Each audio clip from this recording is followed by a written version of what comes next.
చిన్నప్పుడు చదువుకోవాలని స్కూల్కి వెళ్తే తన కులం కారణంగా ఆ అబ్బాయిని క్లాసులో కూర్చొనివ్వలేదు.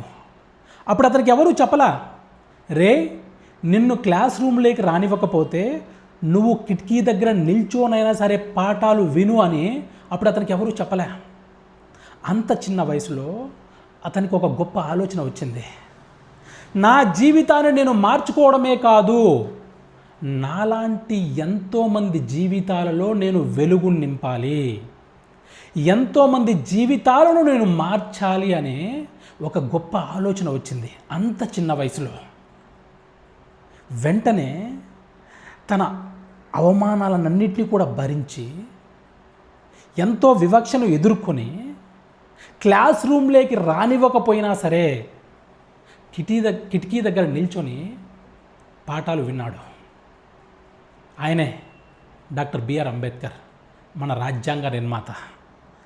అంటే మోటివేషన్ అనేది నీలో నుండి రావాలి, నీ కష్టంలో నుండి రావాలి.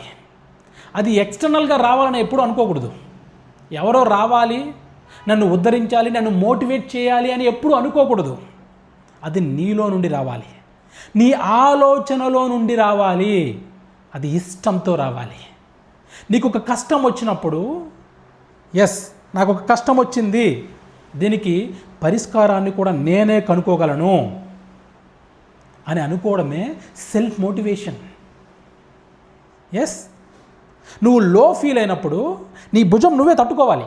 కమాన్ get up, come on get up, there is none to help you.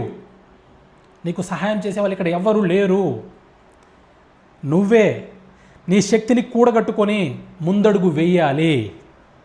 నువ్వు అనుకున్న లక్ష్యాన్ని నువ్వు సాధించాలి అని ఎప్పుడైతే ఒక గొప్ప ఆలోచన నీకు వస్తుందో, ఎప్పుడైతే నీకు ఆలోచన నువ్వు కలిగి ఉంటావో, అప్పుడు ఖచ్చితంగా నువ్వు వెనక్కి తిరిగి చూసుకోవాల్సిన అవసరమే లేదు.